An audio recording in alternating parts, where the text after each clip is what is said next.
Hello everyone, welcome back to Dakshata academy channel. तो science special series में biology में जो आज का हमारा टॉपिक है वो है आपका स्केलेटल सिस्टम यानी कि कंकाल तंत्र। तो हमारी बॉडी में हमने कल डिस्कस किया था कि बहुत सारे सिस्टम हैं।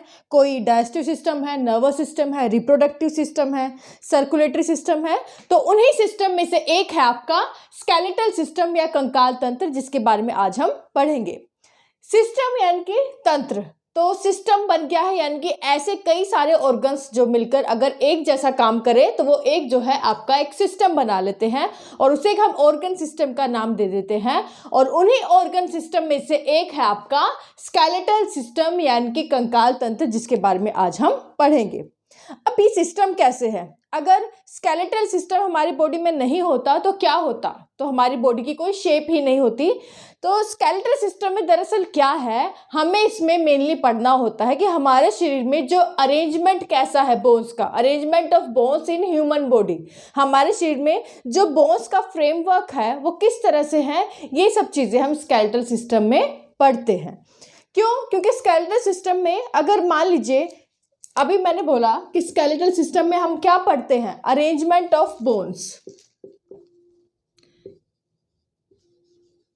अरेंजमेंट ऑफ बोन्स जिसे हम हिंदी में क्या कहते हैं, अस्थि या हड्डी।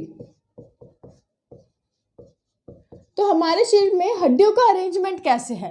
तो मेनली जो स्केलेटल सिस्टम में हमें पढ़ना होता है वो पढ़ना होता है बोन्स के बारे में कि बोन्स हमारे शरीर में कैसे अरेंज है। अगर ये बोन्स ना होती तो हमारे शरीर का कोई ढांचा ही नहीं होता, हम इमेजिन नहीं कर सकते कि हमारे शरीर किस तरह का होता।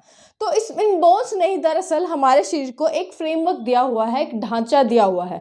और ये फ्रेमवर्क कैसा है, कैसे बोन्स को अरेंज किया गया है, ये सब हम पढ़ते हैं कौन से सिस्टम में? ये पढ़ते हैं हम स्केलेटल सिस्टम यानी कि कंकाल तंत्र में। तो स्केलेटल सिस्टम क्या है, इसमें हम ह्यूमन बॉडी में जो अरेंजमेंट है बोन्स का, उसके बारे में हम पढ़ते हैं। तो मेनली हमें बोन्स के बारे में जो है आपका स्केलेटल सिस्टम में पढ़ना होता है। तो बोन्स की जो बेसिक चीज़ें हैं यहाँ पर आप नोट कर लें, जो कि इंपॉर्टेंट है।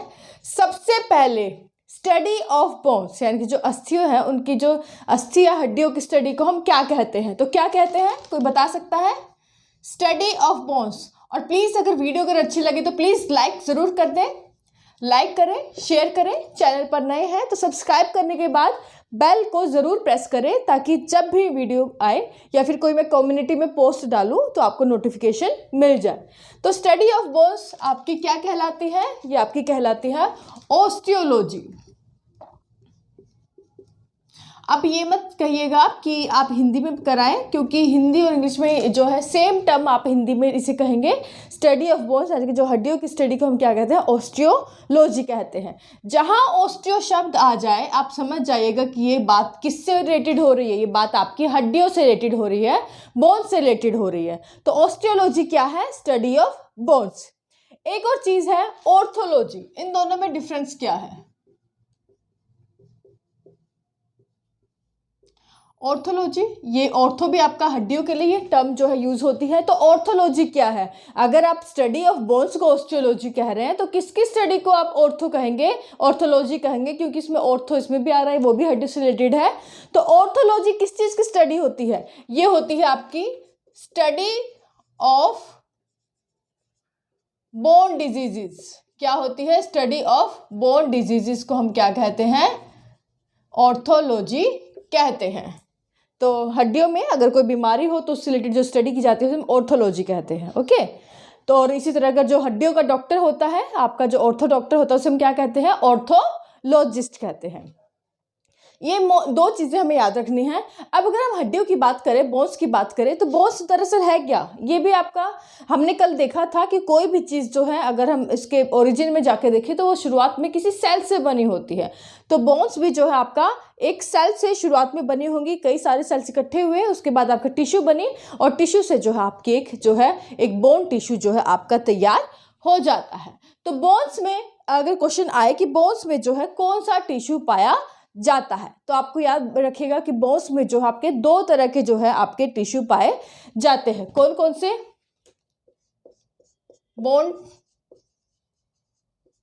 बोन सेल्स कौन कौन से तरह के होते हैं? समझ आ गया? मैंने बोला कि बोन जो है आपका एक टिश्यू है, तो ये भी ओरिजिन में किसी सेल से बना हुआ, कई सारे सेल्स मिले आपके, बोन सेल्स मिले तो आपने टिश्यू बना लिया, जो कि आपने इसके बाद बोन बन जाती है। अब बोन्स में दो तरह के सेल्स होते हैं, एक होते हैं ओस्टियोसाइट और एक होते हैं ओस्टियोक्लास्ट।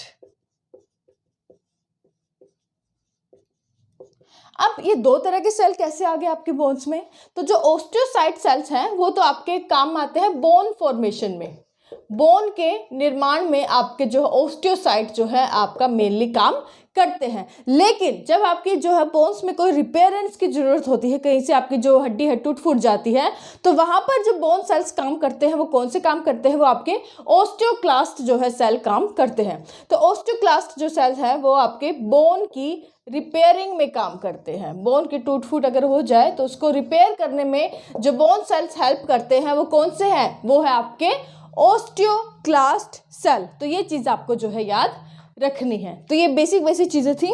उसके बाद दो तीन चीज़ें और हैं, ये मैं मिटा रही हूँ। मुझे कमेंट सेक्शन में ज़रूर बताइएगा कि आपको वीडियोस हमारी कैसी लग रही है और कितना आपको इनसे प्रॉफिट मिल रहा है, ताकि मुझे भी पता लगे। तो नेक्स्ट है कि जो बोन्स है वो किससे बनी होती है? किससे बनी होती है आपकी बोन्स? यानी कि इसमें कौन कौन से जो मिनरल्स हैं पाए जाते हैं? तो इसमें क्या पाया जाता है? इसमें आपको पाया जाता है कैल्शियम कार्बोनेट, कैल्शियम फॉस्फेट, और एक और चीज पाई जाती है इसमें। वो क्या पाया जाता है? एक प्रोटीन पाया जाता है, जिसके बारे में क्वेश्चन बहुत बार आपका पूछा जा चुका है कि बोन्स में कौन सा प्रोटीन पाया जाता है। तो इसमें पाया जाता है ओसिन प्रोटीन। कौन सा प्रोटीन? ओसिन प्रोटीन। तो इनसे मिलकर जो है आपका बोन जो है बनती है। तो ये चीज़ आपको याद रखें कि बोन्स में क्या क्या होता है। कैल्शियम कार्बोनेट होता है, कैल्शियम फॉस्फेट होता है, और आपका जो है एक प्रोटीन भी होता है जिसे हम क्या कहते हैं? ओसिन प्रोटीन। इसके बारे में क्वेश्चन आप स्टार करके इसे ज़रूर लिख लें कि बोन्स में जो प्रोटीन पाया जाता है उसे हम ओसिन जो है नाम आपका देते हैं। तो ये चीज़ आपको याद रखनी है। तो यहाँ तक क्लियर हो गया कि हमने स्केलेटल सिस्टम में अभी तक हमने जो मेन चीज़ें पढ़ी है वो ये पढ़ी है। अरेंजमेंट ऑफ बोन्स को हम क्या कहते हैं? स्केलेटल सिस्टम में पढ़ते हैं। बोन्स की अगर बात करें तो बोन्स आपके शरीर में कितनी है? अगर न्यू बॉर्न बेबी में बात करें, इनफैक्ट नहीं, आप न्यू बॉर्न बेबी लिखें, जो आपका नवजात शिशु है, तो उसमें अगर हड्डियों की बात करें तो कितनी होती है? तो उसमें आपके होते हैं 300 प्लस, मोर देन 300। वो 301 भी हो सकती है, 302 भी, 310 भी। तो इतनी एवरेज जो है आपकी न्यू बॉर्न बेबी में जो है आपकी हड्डियां होती है 300 प्लस होती है। एडल्ट्स में बात करें तो एडल्ट्स में कितनी होती है आपकी?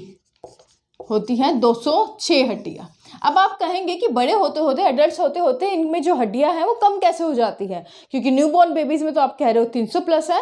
तो बेबीज में जो आपके उनकी ग्रोथ के साथ साथ, उनके डेवलपमेंट के साथ साथ ही जो उनकी हड्डियां हैं वो आपकी फ्यूज होना शुरू हो जाती है, आपकी जो है एक दूसरे के साथ फ्यूज हो जाती है, जिसके कारण वो आपकी 300 प्लस से कितने रह जाती हैं? 206 हड्डियां जो है आपकी रह जाती है। तो ये चीज़ आपको याद रखनी है। अब इतनी सारी चीज़ें हमने डिस्कस कर ली, हमने देख लिया बोन की स्टडी को हम क्या कहते हैं, बोन की स्टडी को क्या कहते हैं। बोन आपका जो अगर एक टिश्यू है तो उसमें जो कौन से दो तरह के जो है सेल आपके पाए जाते हैं, हमने ये देख लिया। हमने ये देख लिया बोन्स में कौन सा प्रोटीन होता है, कौन कौन से मिनरल से बना होता है, और कितनी बोन्स हमारी होती हैं। न्यू बॉर्न बेबीज में 300 प्लस होती है, बाद में फ्यूज कर जाती है, और एडल्ट्स में आपकी 206 होती है। तो ये चीज़ अभी तक हमने देख ली। अब हम देखते हैं कि बोन्स इंटरनल उसकी एनाटॉमी देख लेंगे कि बोन्स जो है आपकी कैसे बनी होती है, उसमें कौन कौन सा जो पार्ट है वो आपका होता है। तो एक डायग्राम के थ्रू हम समझेंगे।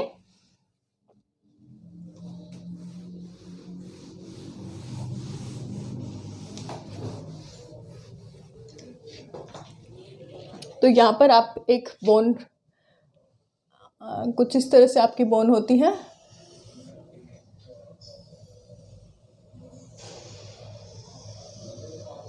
है ना, आप हड्डियाँ डालते हो कुत्ते को, या फिर कोई बुक में भी इमेज बनी होती है, तो कुछ इस तरह से जो है आपकी बनी होती है बोन। चलिए तो देखते हैं आगे। नहीं है, चलिए कोई बात नहीं।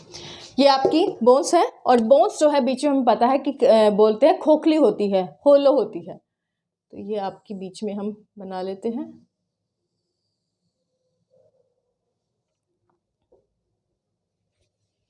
तो बोन्स का और ये होलो पार्ट हो गया, ये बाहरी, और बाहरी में आपके जो है आपके बोन सेल्स होते हैं, यानी कि जो आपके ये आपके बोन टिश्यू है, इसमें जो सेल्स है कौन कौन से हमने देखा था, ओस्टियोसाइट और ओस्टियोक्लास्ट जो है आपके, ये आपके जो है सेल्स होते हैं, है ना। और यहाँ पर ये आपका एक होलो सैक होता है, और यहाँ पर आपके जो टिश्यू पाए जाते हैं,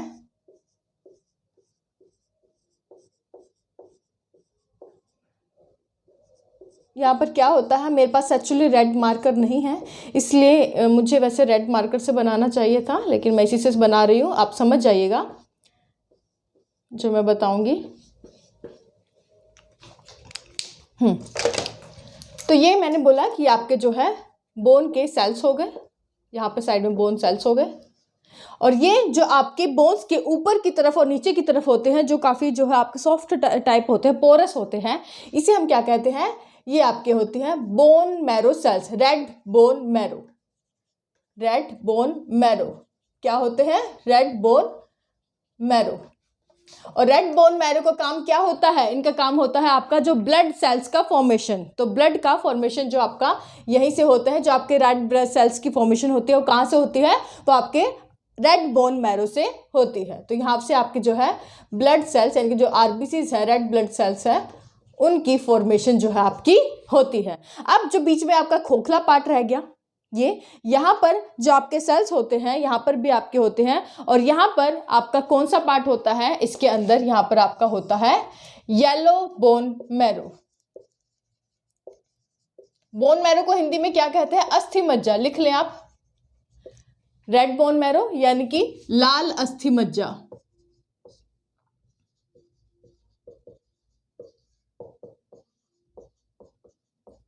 और ये पीला अस्थि मज्जा। और जो येलो बोन मैरो है उसका काम क्या होता है, मेनली ये आपका एडिपोज टिश्यू को जो है आपका एडिपोज जो आपका उत्तक है उसे स्टोर करता है। और एडिपोज टिश्यू क्या स्टोर करता है, ये आपका फैट को स्टोर करता है। अगर आप बहुत ज़्यादा मोटे हो रहे हैं, अगर आपके शरीर में ज़्यादा फैट जो है डिपोजिशन हो रहा है, तो एक्स्ट्रा फैट जो है आपका यहाँ पर आकर डिपोज हो जाता है। तो यहाँ पर येलो बोन मैरो में आपका जो एडिपोज टिश्यू होता है जो कि फैट्स को स्टोर करता है। और येलो बोन मैरो का जो मेनली काम होता है कि ये आपका जो है WBC सेल्स है उनका फॉर्मेशन भी करता है। तो ये चीज़ आपको याद रखनी है कि जो आपका अंदर येलो बोन मैरो होता है, जिसमें आपका एडिपोज टिश्यू जो होता है वो आपका फैट्स को स्टोर करता है। यहाँ पर आपके बोन सेल्स होते हैं कौन कौन से, ओस्टियोसाइट और ओस्टियोक्लास्ट।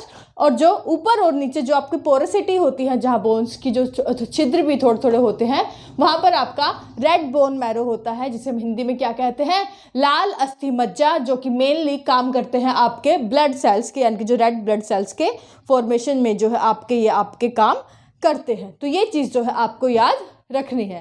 तो बोन सेल्स यहाँ पर आप याद रखें। और ये तो आपको पता ही है, हमने अभी लास्ट स्लाइड में देखा कि जो बोन है वो किस किन से बनी होती है, वो आपके कैल्शियम किससे बनी होती है, ये कैल्शियम कार्बोनेट और कैल्शियम फॉस्फेट जैसे मिनरल से बनी होती है। और साथ में प्रोटीन कौन सा होता है, ओसिन, जो प्रोटीन जो है इसमें होता है। तो ये चीज़ आपको याद रखनी है। अब अगर आपने ये डायग्राम जो है अगर आपने दिमाग में बिठा लिया, कौन सा, ये डायग्राम, तो इसके अकॉर्डिंग जो है आप इसके जो स्केलेटल सिस्टम है इसके बारे में बता सकते हैं कि इसके क्या क्या फंक्शन होते हैं, क्या क्या ये काम करता है।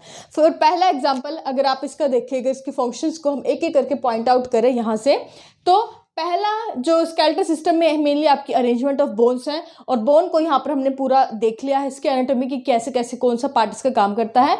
तो ऊपर इसका होता है रेड बोन मैरो, जो कि क्या करता है, ब्लड सेल्स को फॉर्मेशन में हेल्प करता है, रुधिर निर्माण में हेल्प करता है। तो क्या करता है, ब्लड फॉर्मेशन में जो है आपका स्केलेटल सिस्टम हेल्प करता है।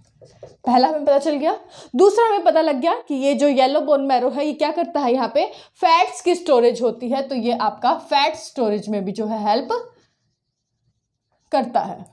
थर्ड हमने देखा, उसके अलावा आप बात करें कि यहाँ पर जो है स्केलेटल सिस्टम में आपकी मिनरल्स डिपोजिशन भी होती है। मिनरल्स जैसे कि बोन्स के में कौन कौन से मिनरल आते हैं आपके, कैल्शियम कार्बोनेट और कैल्शियम फॉस्फेट। तो यहाँ पर मिनरल्स की डिपोजिशन भी जो है आपकी होती है। तो यहाँ पर ये हमने देखा। उसके अलावा आप कह सकते हैं कि ये आपके, अगर हमने शुरुआत में बात की थी कि स्केलेटल सिस्टम में अगर हमारी हड्डियाँ नहीं होती तो हमारा शरीर अजीब सा लगता है, यानी कि इसमें कोई ढांचा, हमारे शरीर का हमें कोई ढांचा नहीं दिखता, कोई फ्रेमवर्क जो है वो नहीं देता। तो एक पूरा फ्रेमवर्क जो है आपका स्केलेटल सिस्टम आपके शरीर को देता है, एक ढांचा जो है आपके शरीर को देता है। तो यहाँ पे लिख लें framework, it gives framework to our body. एक हमारे शरीर का एक ढांचा जो है आपका ये तैयार करता है। तो ये मेन फंक्शन आप लिख सकते हैं स्केलेटल सिस्टम के। इसके अलावा क्योंकि इसमें आपकी जो है हड्डियां मिलती है और हड्डियां जो है हमारे शरीर को प्रोटेक्ट भी करती है। कैसे प्रोटेक्ट करती है, कोई बता सकता है? प्रोटेक्शन, सुरक्षा कैसे देती है? तो अगर आप अपने चेस्ट की बात करें तो हमारे चेस्ट पे यहाँ पर जो है आगे किया है एक ना पिंजरे की तरह जो है आपकी रिब्स पाई जाती है, रिब्स पाई जाती है, आपकी जो है पसलियाँ पाई जाती हैं जो कि प्रोटेक्ट करते हैं हमारे इंटरनल जो आपके ऑर्गन्स, जो आपका हार्ट है, आपका लंग्स है जो काफ़ी डेलिकेट है, उनको किसी फ्रिक्शन या फिर जग से जो है ये जो हड्डियाँ हैं एक पिंजरे की तरह उन्हें बचाती है। तो ये जो हड्डियाँ जो आपके स्केलेटल सिस्टम में होती है ये आपकी बॉडी को प्रोटेक्ट भी करती है, ये आपके हमें सुरक्षा भी देती है। तो हमने सिर्फ इसी एक डायग्राम से यहाँ पर हमने इसके जो स्केलेटल सिस्टम के फंक्शंस भी देख लिए कि ये हमें क्यों यूजफुल है। तो ये चीज़ आपको याद रखनी है। तो ये डायग्राम ज़रूर अपने दिमाग में बिठा लें ताकि अगर आपको एग्जाम में पूछा जाए, फिर क्वेश्चन भी आ जाए मल्टीपल चॉइस क्वेश्चन कि स्केलेटल सिस्टम के क्या क्या फंक्शन है, तो ये पांचों फंक्शन में से अगर कोई भी फंक्शन आपका एग्जाम में पूछा गया है तो आप उसे ज़रूर टिक कर दें। तो ये हमें क्लियर हो गया। 2 मिनट यहाँ पे रुकते हैं, अगर आप बनाना चाहें तो बना लें, उसके बाद हम आगे चलते हैं। चलिए आगे चलते हैं।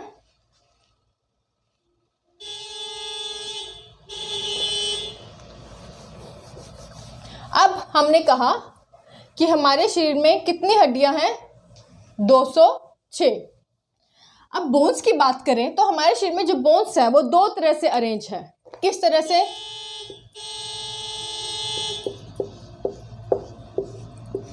एक एक्सियल और एक परपेंडिकुलर फॉर्म में।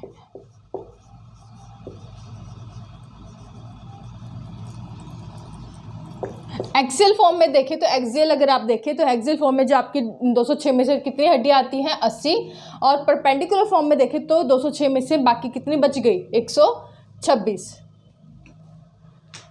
क्लियर? तो 126 जो है आपकी परपेंडिकुलर फॉर्म में जो है आपकी हड्डियां आती हैं। अब आपको समझना है कि एक्सियल क्या है, परपेंडिकुलर क्या है। एक्सियल अगर आपको याद हो कि स्कूल टाइम में हम पढ़ते थे, एक्सिस बनाते थे, और इसी तरह स्कूल टाइम में हम मैथमेटिक्स हमने 10th तक सभी ने पढ़ा है, तो परपेंडिकुलर भी बनाते थे। परपेंडिकुलर क्या होता था, कौन सी डिग्री पे होता था? ये आपका 90 डिग्री पर होता था। और परपेंडिकुलर क्या होता था, अगर आपको थोड़ा सा भी याद है तो आप उसे यहाँ से रिलेट कर सकते हैं। तो बोन्स 206 है, जिसमें एक्सियल का मतलब क्या है कि जो आपका सीधा ये एक्सियल है, एक्सिस है, इसमें जो जितनी भी हड्डियां होती हैं, यानी कि जो आपका ये आपका स्कल है, खोपड़ी है, इस यहाँ की जो हड्डियां, इसके अलावा जो आपकी ये स्टर्नम है, यहाँ की पीछे जो आपकी वर्टिब्रल कॉलम है, आपकी ऊपर से नीचे तक, ये आपकी जो वर्टिब्रल कॉलम है जो नीचे तक सैक्रम कोक्सिक्स से जाती है। तो ये आपका जो धड़ जिसे हम कहते हैं आपका जो है धड़ है, हिंदी हम कहते हैं कि ये धड़ है। इसे ये यहाँ पर जितनी भी सीधे सीधे जो आपकी हड्डियां आती हैं, ये आपको कहते हैं कि आपका एक्सियल पॉइंट है, जिसमें आपकी टोटल हड्डियां कितनी हैं? 80 है। परपेंडिकुलर क्या होगा? परपेंडिकुलर अगर आप याद हो तो हम 10th क्लास तक पढ़ते थे, परपेंडिकुलर ये होता था जो कि आपका 90 डिग्री पर होता था। तो जो आपके जो है ये आपके हाथ है, यानी कि जो एक एक्सिस पर ना अगर थोड़े आपके शरीर से दूर जा रहे होते हैं, तो यानी कि जो आपके दोनों हाथ है और दोनों पैर हैं, ये आपके किस में आते हैं? वो इसके परपेंडिकुलर जो आपकी बोन्स होंगी, इसमें ये आपके जो है 126 जो है बोन्स आती है। तो ये क्वेश्चन आपका पूछा जा सकता है कि बोन्स में तो 6 हड्डियों में से एक्सियल बोन कितनी है, परपेंडिकुलर बोन्स कितनी है? तो एक्सियल में आप बताएंगे कि जो आपके एक्सिस में है धड़ पे 80 है, और परपेंडिकुलर में यानी कि जो आपके हाथ पैरों में पाई जाती है, यहाँ पर जो परपेंडिकुलर आपकी बॉडी में होती है वो आपकी 126 जो है आपकी हड्डियां होती हैं। तो एक एक अगर हम बार बार 206 हड्डियाँ अगर हम याद करेंगे तो बहुत कंफ्यूजिंग हो जाएगा। और इतना जहाँ तक मैंने आज तक क्वेश्चंस देखे हैं वन डे एग्जाम्स में, जो भी अगर आप गवर्नमेंट एग्जाम्स देखें, उनमें सारी हड्डियों के बारे में आपसे कोई नहीं पूछता है। और जो चीज़ पूछता है वो हम अभी जो है नेक्स्ट डिस्कस करेंगे, यानी कि की points of the skeletal system. तो वो चीज़ अभी हम डिस्कस करेंगे। तो चलिए अभी जो हम लिखने जा रहे हैं आज की वीडियो को अगर आप सार पूछे कि सबसे इंपॉर्टेंट चीज़ क्या है, तो वो हम अभी डिस्कस करेंगे। तो ध्यान से देखिएगा। तो सबसे पहला आपका पॉइंट है, सबसे आपकी जो हैवीएस्ट बोन है, हैवीएस्ट बोन या फिर लॉन्गेस्ट बोन, सबसे लंबी बोन जो है आपकी शरीर की कौन सी है? कोई बता सकता है? सबसे भारी बोन और सबसे लंबी जो हड्डी है आपके शरीर की वो कौन सी है? तो वो है आपकी फीमर बोन, फीमर। और ये कहाँ पाई जाती है? आपकी थाइज में, आपकी जांग में जो है आपकी ये हड्डी मिलती है। चल गया। उसके बाद अगर सबसे छोटी बोन अगर पूछा जाए, स्मॉलेस्ट बोन,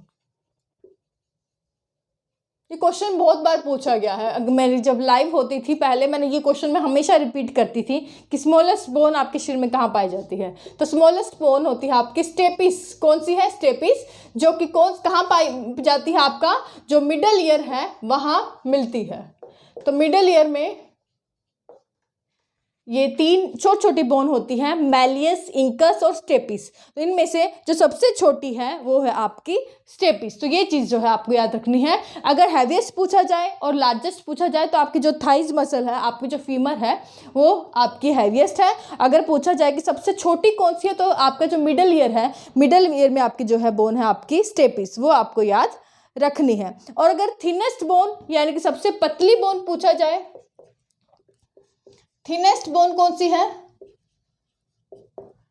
थिनेस्ट बोन आपकी जो आपकी लोअर लेग है वहां पर आपकी मिलती है, और उसका नाम क्या है बोन का? फिब्यूला।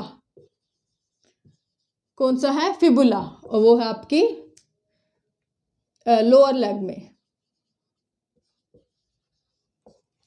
उसके बाद ऐसी बोन जो कि मूवेबल हो, जैसे हम मूव कर सकते हैं। ऐसे तो सारी बोन्स अपनी जगह पर फिक्स है, लेकिन उसको हम मूव भी कर सकते हैं। बता सकता है वो कौन सी बोन है? Movable bone. तो वो आपके शरीर में दो है। एक है आपका, जिससे मैं अभी बार बार यूज ले रही हूँ, आपका ये जो जबड़ा है, जबड़े में भी ऊपर वाला नहीं, सिर्फ नीचे वाला है, जो आपका ये मैंडिबल पार्ट है यहाँ पर। तो जो है आपका, जो जिसमें जो आपका मैंडिबल जो बोन है, ये आपकी जो है आप इसे मूव जो है कर सकते हैं, जिसके कारण मैं आपके सामने बोल पा रही हूँ। इसके अलावा एक और है यहाँ पर आपकी पटेला, जो कि घुटनों में पाई जाती है। तो ये दोनों जो बोन है, ये कैसी बोन है? ये आपकी जो है कैसी बोन है? ये आपकी मूवेबल बोन है, जिसे में जो है आपके हलचल हो सकती है, जिसे आप जो है मूव कर सकते हैं। तो जो कि आपका जो है आप हम देखेंगे, अगर स्ट्रॉन्गेस्ट भी अगर हड्डी होती है वो जो में होती है, और इसमें आपका जो मैंडिबल पार्ट है नीचे वाला, इसमें आप जो है हलचल पैदा कर सकते हैं। तो ये चीज़ जो है आपको याद रखनी है। उसके अलावा आपका कुछ और नहीं बचा। स्ट्रॉन्गेस्ट बोन हमने देख लिया। ये जो बोन है स्ट्रॉन्गेस्ट बोन भी है, याद रखिएगा। तो जो है आपका ये क्या है, अलग से लिख ले, स्ट्रॉन्गेस्ट बोन।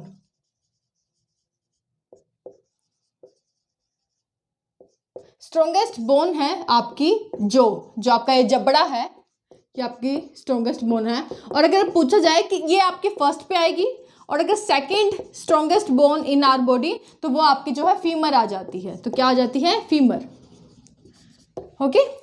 इसके अलावा अगर आपसे क्वेश्चन पूछ लिया जाए जनरली कि आपकी बॉडी में जो सबसे हार्डेस्ट टिश्यू है वो कौन सा है, तो सबसे हार्डेस्ट टिश्यू आपका क्या है? बोन ही है। मैंने शुरुआत में आपसे डिस्कस किया था कि बोन जो है आपका छोटे छोटे सेल से बना है। सेल से आपस में जो कई सारे सेल्स ने मिलकर आपस में एक ग्रुप बनाया, उसके बाद आपका एक बोन टिश्यू बन जाता है। तो अगर क्वेश्चन पूछा गया कि सबसे हार्डेस्ट टिश्यू, तो बिल्कुल कंफ्यूज मत होइएगा। ऑप्शन में अगर बोन है तो बोन भी आपका एक टिश्यू है, तो वहां पर आप टिक कर देंगे। अगर क्वेश्चन आया कि hardest substance in our body, तो भी आप जो है आप बोन को जो है आप टिक कर सकते हैं। तो ये आपको जो छोटी छोटी चीज़ें हैं जो है आपको याद रखनी थी बोन्स के बारे में। तो आज के लिए ये हम डिस्कस कर चुके हैं इतना।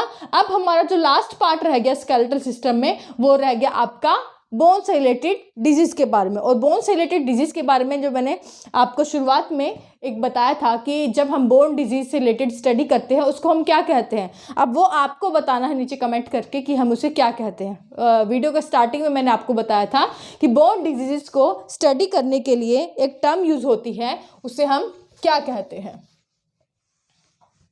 जल्दी बता दें। और अब हम बात करेंगे बोन से रिलेटेड डिजीज़ के बारे में। समझ आ रहा है?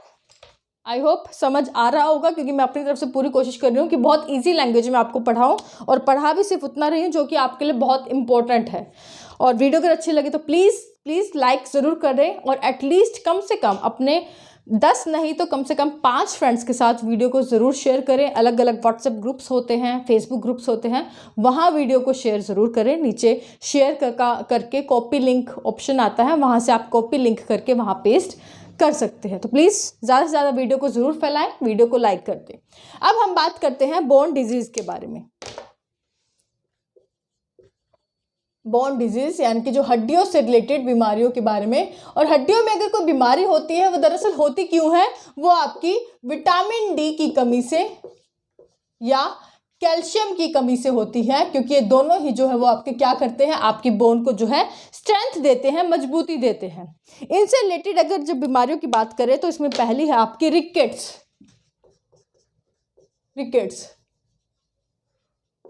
और रिकेट्स क्या होती है, ये आपके बच्चों की बीमारी है, ये आपके बच्चों में पाई जाती है, छोटे बच्चों में जो है आपका ये पाई जाती है। और क्यों होती है, ये आपकी विटामिन डी की कमी से आपकी ये बीमारी होती है। विटामिन डी की कमी से ये बीमारी होती है, जिसमें बच्चों की जो हड्डियां हैं क्या हो जाती है, क्योंकि उसमें विटामिन डी की कमी होती है तो उनकी जो बोन्स है वो आपकी वीक हो जाती है। तो ये चीज़ याद रखना है। और कई बार क्या होता है कि विटामिन डी की कमी से रिकेट्स तो होता ही, यानी कि उनकी बोन्स तो वीक होती है।